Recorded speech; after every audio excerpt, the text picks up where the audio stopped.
What would you do if you faced blatant discrimination in a setting meant to be welcoming, only to find that your resilience could ignite a transformation? In this powerful story, Alicia Carter, a poised and determined Black woman, confronts the prejudice of a racist restaurant manager who deems her unworthy of her reservation. When Alicia makes a pivotal phone call to the restaurant's owner, the manager's discriminatory actions are exposed, leading to an upheaval that forces accountability and lasting change. This narrative highlights the courage to stand firm against injustice, the importance of allyship in dismantling systemic bias, and the profound impact of taking a stand to create spaces of inclusion and equality. Subscribe to Mr. Denzel Stories for more impactful narratives like this. Don't forget to like, comment, and share. The restaurant buzzed with quiet energy, the kind that marked the start of a busy evening. Soft classical music played in the background, blending with the gentle clink of glasses and silverware. Alicia Carter sat near the center of the dining room, her table set with a crisp white tablecloth and polished utensils.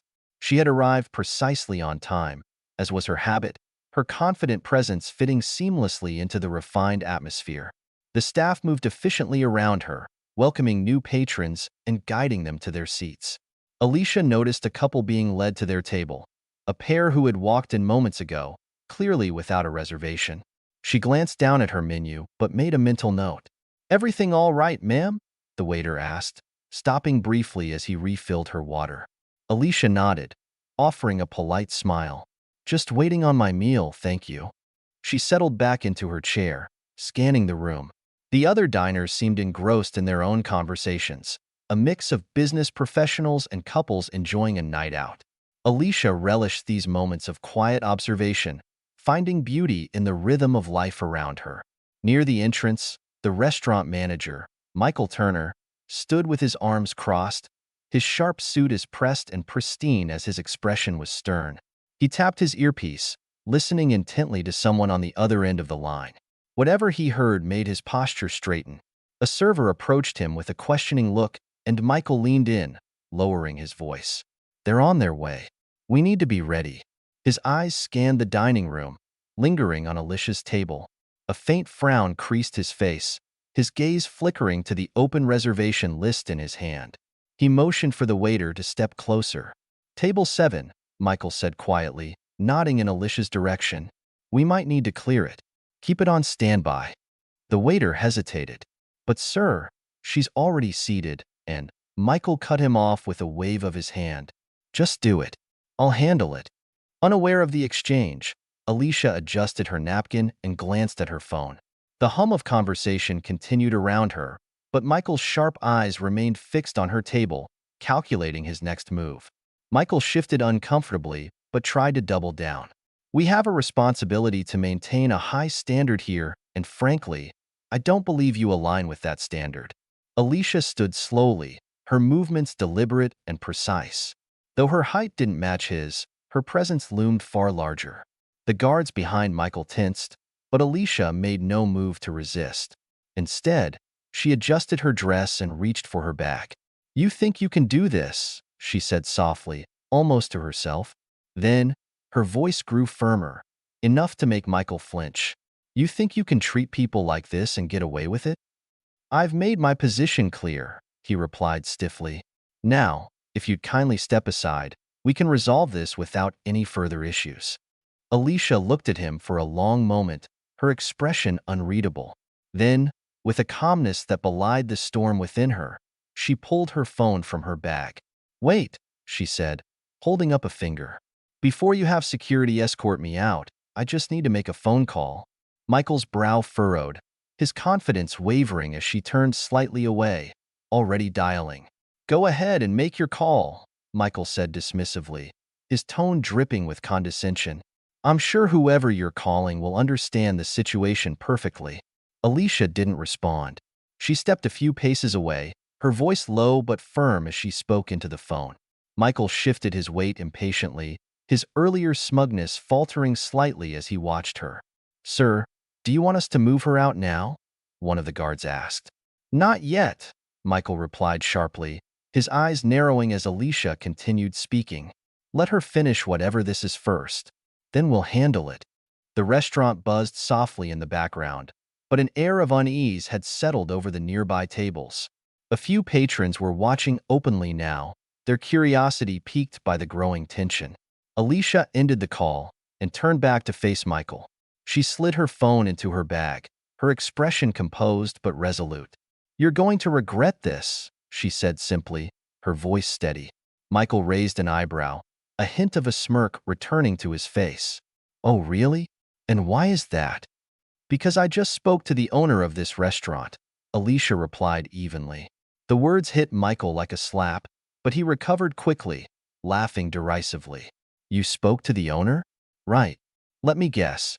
He's going to storm in here and save the day?" Alicia didn't flinch. "That's exactly what's going to happen." Michael's smirk faltered for a fraction of a second, but he shook his head. "Ma'am, I don't know who you think you spoke to, but I can assure you I'm in direct contact with the owner. I think I'd know if they were coming here tonight." "You're about to find out," Alicia said calmly, folding her arms. Michael turned to the guards, gesturing dismissively. "This is ridiculous. Escort her out now." The guards hesitated, exchanging uncertain glances. "Sir, if she really did call the owner," one of them began. Michael cut him off with a sharp glare. "She didn't. It's a bluff. Just do your job." Before they could take another step, Alicia held up her hand. "If you touch me, it'll be the last mistake you make in this restaurant." The quiet authority in her voice made even the guards pause. Michael stepped closer, his temper flaring. "Listen," he hissed, keeping his voice low. "I don't care who you think you know. I run this place, and I say you're done here. So either leave quietly, or I'll have you dragged out." Alicia's calm gaze didn't waver. "You don't run anything, Michael.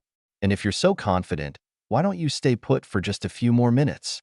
I'm sure you'll enjoy what happens next." Michael scoffed, but his confidence was starting to waver. His hands tightened into fists at his sides as he glanced around the room, realizing that more patrons were now watching. He forced a smile and turned to the guards. "Go stand by the door. I'll handle this personally." The guards reluctantly moved away, leaving Michael and Alicia standing face to face. "Enjoy your power trip while it lasts," Alicia said softly. "Because when this is over, you're going to wish you had thought twice before trying to humiliate me." Michael clenched his jaw, his composure cracking. "You think a phone call is going to change anything? You're just another—" He stopped himself, but the venom in his tone was unmistakable. Alicia raised an eyebrow, letting the unfinished sentence hang in the air. "Go ahead," she said. "Finish that thought." Michael's mouth opened, then snapped shut. His confidence was eroding, but his pride wouldn't let him back down. "You're wasting my time," he said instead, turning toward the foyer. Before he could take another step, the sound of a phone ringing cut through the air. Michael froze, reaching into his pocket to retrieve his device. He glanced at the screen, his face paling slightly as he recognized the number. Alicia's lips curved into a faint smile. "Go ahead. Answer it." Michael hesitated, glancing between her and the phone. His fingers hovered over the screen before he reluctantly accepted the call. "Hello," he said, his voice suddenly subdued. The voice on the other end of the line was firm, authoritative, and unmistakably angry. Michael's eyes widened as the color drained from his face. He turned to Alicia, his mouth opening as if to speak, but no words came out. "Hold on," he stammered, gripping the phone tightly. "Let me explain." Alicia crossed her arms, watching him with quiet satisfaction as he floundered. "I told you," she said softly. "You're going to regret this." Michael faltered, searching for words. "I can comp your meal, provide a future reservation, anything you'd like." Alicia's smile was faint and cold. "Anything I'd like?" "Yes, absolutely," he said quickly, clinging to the hope of salvaging the situation. She took a step closer, her voice lowering just enough for him to feel the weight of her words. "What I'd like, Michael, is for you to explain why you've been treating customers like this for so long." "Do you think I don't know?" Michael blinked, the color draining further from his face. What? "No, that's not." Alicia cut him off with a raised hand. "Save it. I've heard enough. And something tells me Mr. Lawson has too." Michael's phone buzzed again in his hand. He glanced at the screen and hesitated before answering. "Yes, sir," he said, his voice barely above a whisper. Whatever James said left Michael frozen. His lips moved soundlessly for a moment before he finally managed a response. "Understood, sir. I'll I'll do exactly as you say." He hung up, his hand trembling slightly, and turned back to Alicia with a strained expression.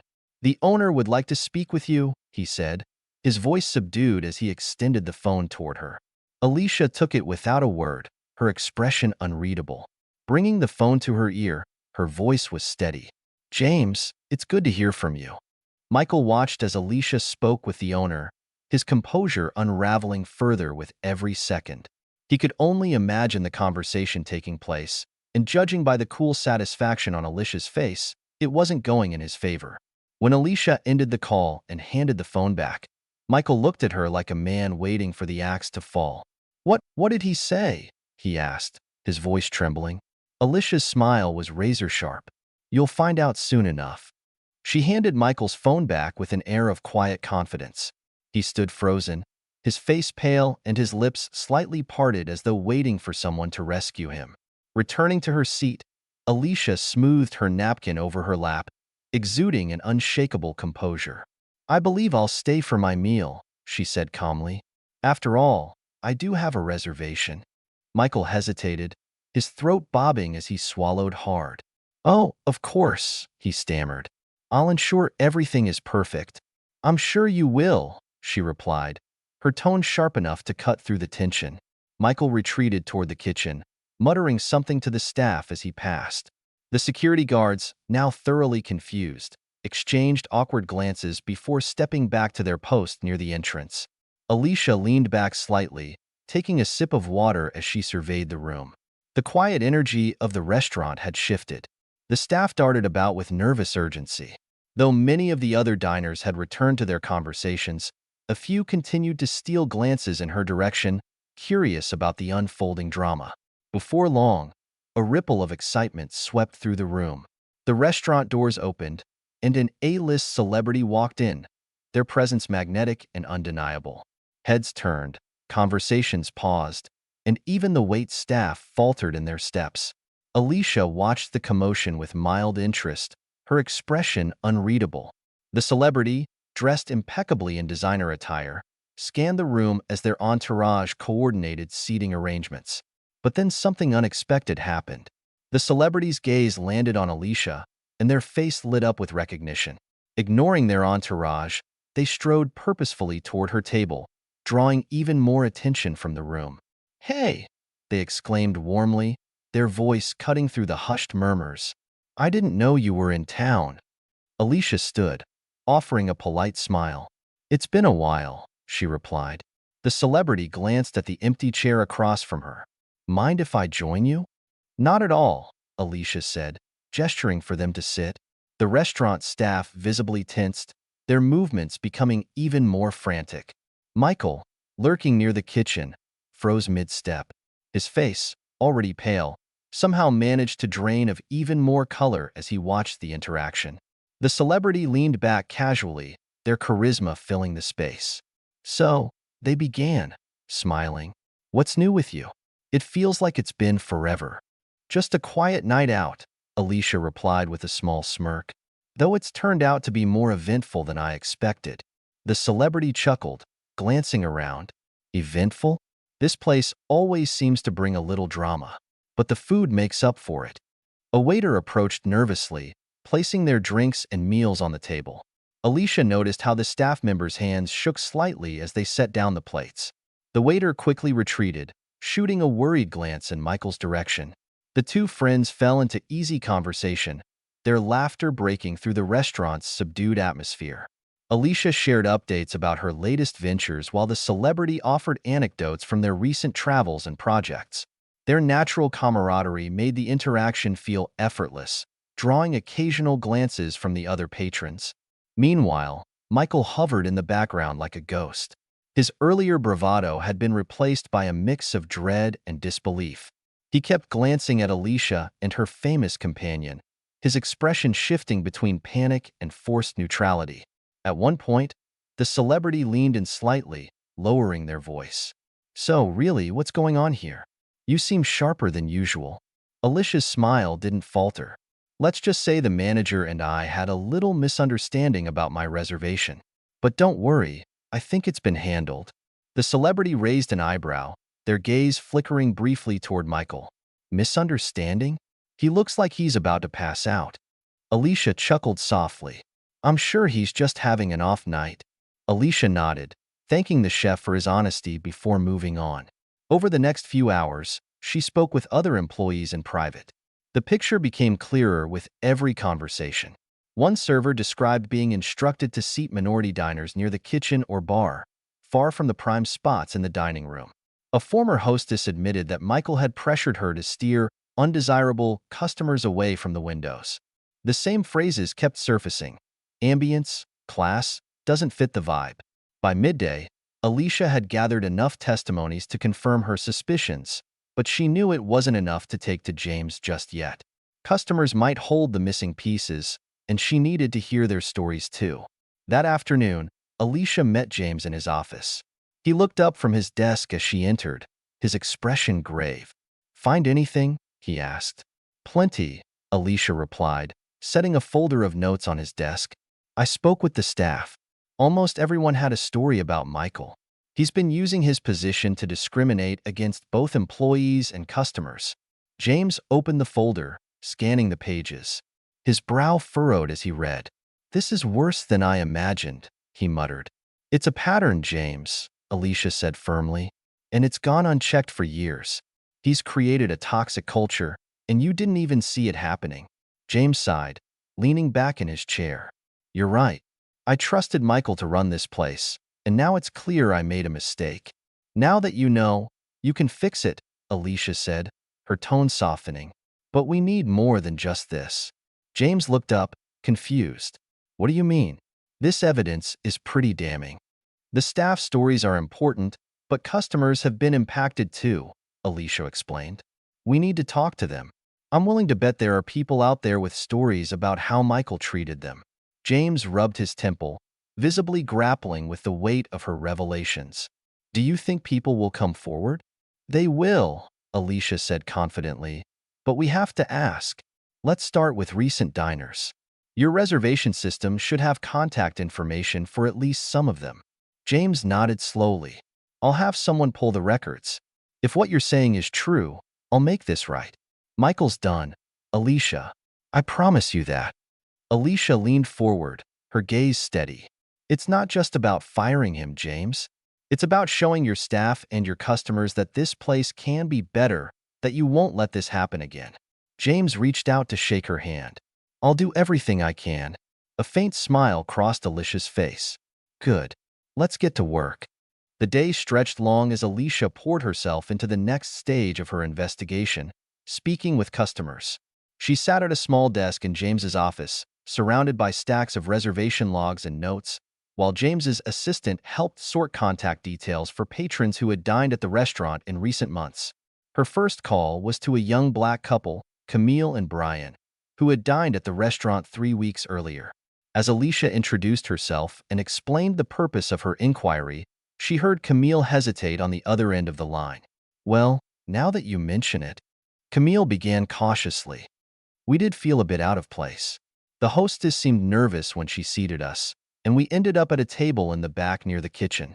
It was odd because I saw open tables with better views when we walked in." "Did you say anything at the time?" Alicia asked gently. "We tried," Camille replied, "but the manager, Michael, I think his name was, just said those tables were reserved and walked away before we could press further.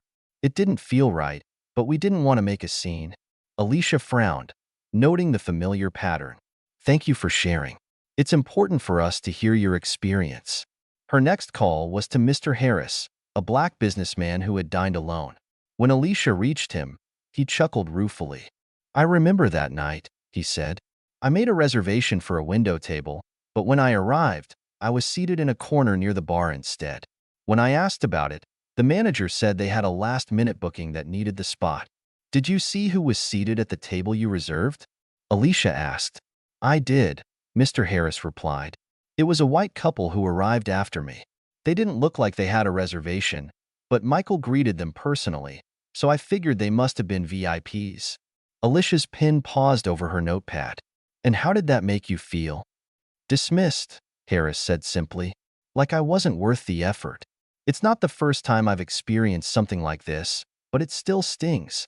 Call after call, Alicia heard variations of the same story, all from Black patrons. A pair of sisters described being given the smallest table in the house despite arriving early for their reservation. A young professional shared how Michael had barely acknowledged her presence when she asked for assistance with her meal. Another couple, who had since stopped visiting the restaurant, revealed they had felt unwelcome on more than one occasion. What stood out most was the shared frustration in their voices, not just about the treatment itself, but about the subtlety of it. Michael's behavior had been just polite enough to avoid outright confrontation, but dismissive enough to leave them feeling unwelcome. By late afternoon, Alicia had compiled a growing stack of notes. Her stomach churned with a mix of frustration and vindication as the stories piled up. The picture was unmistakable. Michael's discriminatory behavior had affected countless Black patrons, many of whom had quietly decided to take their business elsewhere. That evening, Alicia returned to James's office to share her findings. He was on the phone when she arrived, his voice low and serious. As he hung up, he gestured for her to take a seat. "How did it go?" he asked, his expression tired but curious. "Exactly how I expected," Alicia replied, placing her notebook on his desk. "I spoke with 6 Black customers today, and all of them described being treated unfairly by Michael. He's been systematically prioritizing white patrons while dismissing Black diners." James frowned, flipping through the notes. "I didn't realize it was this bad," he muttered. "It's worse than bad, James," Alicia said firmly. "These are just the people I was able to reach today. Imagine how many others had similar experiences but never said anything." James leaned back in his chair, running a hand through his hair. "What bothers me most is how subtle it's been. I've dined here dozens of times and never noticed.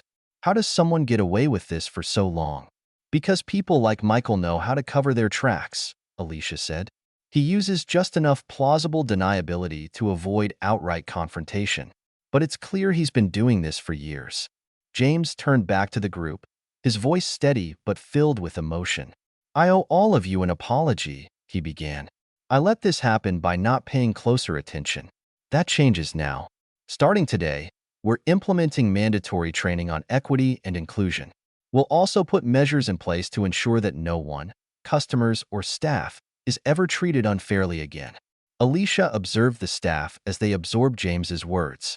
Some nodded quietly in agreement, while others exchanged murmurs, their expressions a mixture of hope and skepticism. It was a step forward. Though there was still much work to be done, it was the beginning of something better. As the staff dispersed, James gestured for Alicia to follow him back to his office. The weight of the morning's revelations hung heavily in the air, but Alicia's focus remained sharp. "Michael's waiting in my office," James said as they walked. "I wanted to give him one last chance to explain himself. To be honest, I'm not sure what good it'll do, but I need to hear it." Alicia nodded. "He won't admit anything unless he feels cornered, and even then, it won't be the whole truth." "Then we'll corner him," James replied firmly, opening the door to his office. Michael was already seated, his posture stiff and defensive. His usual polished appearance was marred by a slightly disheveled suit and a sheen of nervous sweat. He looked up as they entered, his eyes darting between James and Alicia, but he remained silent. James took his seat behind the desk, gesturing for Alicia to sit beside him. The room felt smaller with the 3 of them inside, the tension palpable. "Michael," James began, his voice steady but firm, "I called you here because I want to understand what happened. This meeting isn't about saving your job. That decision has already been made. This is about accountability." Michael shifted uncomfortably, his fingers clutching the armrests of his chair. I don't know what to say," he stammered. "I made mistakes. I let the pressure get to me." Alicia leaned forward, her arms folded across her chest. Her expression was icy. "Mistakes?" she repeated sharply. "Is that what you call years of targeting Black customers and treating them as less than? You didn't just let pressure get to you, Michael. You built a system that excluded people based on their race. Michael flinched, his face paling as he avoided her gaze. It wasn't about race, he said defensively. I was just trying to maintain the restaurant's image. Stop, James interrupted, his tone cutting. We've heard that excuse before, and it's meaningless. Explain what you really meant by maintaining the image. Who did you think didn't belong? Michael hesitated, his eyes falling to the floor. The room was silent except for the faint hum of the air conditioning. Finally, he sighed, his shoulders sagging. Fine, he muttered. Yes, I focused on certain customers, white customers. They were the ones who fit the look of the place, the ones who brought in other high-paying clientele. I thought I was doing what was best for the business. Alicia's voice turned icy. So, you're admitting that you treated black customers differently because you didn't think they fit your look? Do you even hear yourself? Michael looked up, his face pale. It wasn't personal, he said weakly. It was about the bottom line. Do you realize how disgusting that sounds? Alicia shot back, her voice sharp. You weren't just managing a restaurant. You were telling people over and over again that they didn't belong. And now you want to hide behind excuses like the bottom line? James leaned back in his chair, his expression grim. Michael, you've betrayed everything this restaurant stands for. I trusted you to uphold our values, and you turned them into a mockery. Michael's voice cracked as he tried to defend himself. I didn't mean for it to go this far. I thought I was helping the restaurant. You thought wrong, James interrupted, his voice rising. You hurt people, Michael, not just customers, but staff who had to carry out your orders, who had to watch you tear others down just because they didn't look the part. And now you're sitting here, acting like this was some kind of business strategy. It's disgusting. Michael's head dropped into his hands, his ragged breathing filling the silence. I don't know what to say, he murmured. Start with the truth, Alicia said firmly. You owe that to every person you dismissed, every person you ignored, and every person you demeaned. Admit what you did and take responsibility for it. Michael looked up, his eyes rimmed with exhaustion. I targeted black customers because I thought they wouldn't complain, he admitted finally. I thought if I focused on high-profile white clients, it would make the restaurant look better. I didn't think anyone would notice. Well, they noticed, James said coldly. And now, you'll face the consequences. Michael nodded weakly, his defiance extinguished. I understand, he whispered. James stood, signaling the end of the meeting. You'll never work here, or in this industry again. Michael, leave your keys and go. Michael rose shakily, casting one last glance at Alicia before shuffling out of the room. When the door closed behind him, James turned to Alicia, his expression a mixture of anger and regret. You were right, he said quietly, about all of it. And now it's time to fix it, Alicia replied. The restaurant's reputation had improved, but more importantly, people now felt genuinely welcome there. Alicia glanced toward the window, her eyes lingering on the celebrity seated at a table, laughing easily with friends. It's good to see this place thriving, she said, her tone thoughtful.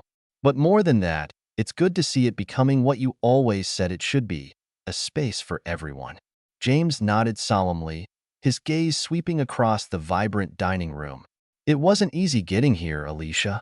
We had to earn back trust one step at a time. And I know there's still work to do. But moments like this, he gestured to the room around them, remind me why we did it.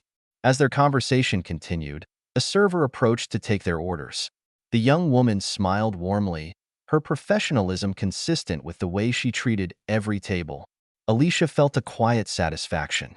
The culture had genuinely changed. When their meals arrived, James raised his glass. To you, Alicia, he said sincerely, for holding me accountable, for pushing me to be better, and for showing me what I couldn't see on my own. I'll always be grateful. Alicia raised her glass in response, a small smile tugging at her lips. To progress, she said simply, and to making sure it sticks. Their glasses clinked, and for a moment, the weight of the past months lifted. As Alicia dined, she observed the room with a sense of quiet pride. This was no longer just a restaurant. It was a testament to the power of accountability and the possibility of change. The journey wasn't over, but today was proof that even the smallest victories could lead to something greater. When she finally left, stepping into the cool evening air, Alicia glanced back at the glowing windows of the restaurant. She thought of the people inside, the staff, the customers, the community they were building, and felt a renewed sense of purpose. Change was never easy, but it was always worth fighting for. The evening air was crisp as Alicia walked to her car, the lights from the restaurant glowing softly behind her. The visit had given her a sense of closure she hadn't realized she needed. As she unlocked her car door, her thoughts lingered on the journey it had taken to get here. Months ago, this had been a place of exclusion, a place where people like her were made to feel invisible. Now, it was something entirely different, a beacon of change, however small. Climbing into the car, Alicia started the engine, the soft hum breaking the quiet. Driving through the bustling city streets, memories of the journey replayed in her mind. The confrontation with Michael, the interviews with staff and customers, the endless conversations with James about real accountability. It had been exhausting, frustrating, and at times disheartening, but it had also been worth it. The following week, Alicia sat in a modest office in the heart of the city.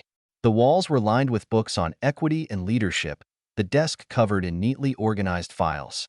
Across from her sat an older black woman with a warm smile and a sharp gaze. "I heard about the changes at Lawson's," the woman said, leaning back in her chair. "You've done some remarkable work there." Alicia smiled faintly. "It wasn't just me. James was willing to listen and act. That made all the difference." The woman nodded thoughtfully. "It's rare to find someone in his position willing to take full responsibility, but it sounds like you gave him little choice." Alicia chuckled softly. "I suppose I can be persuasive when I need to be." The woman's smile widened. "We need more of that. There are plenty of places out there like Lawson's before the change. Places where bias hides behind smiles and excuses. Have you thought about continuing this work? Consulting, maybe?" Alicia hesitated. The idea had crossed her mind before, but hadn't yet solidified. "I've thought about it," she admitted, "but I'm not sure if I'm ready to take it on full-time." "Well," the woman said, leaning forward, "if you ever are, give me a call. There's always room for someone with your determination and insight." She handed Alicia a business card. Alicia took the card, slipping it into her bag. "Thank you. I'll keep that in mind." Later that evening, Alicia sat in her apartment, a steaming cup of tea in her hands. The city lights twinkled outside her window, casting faint shadows on the walls.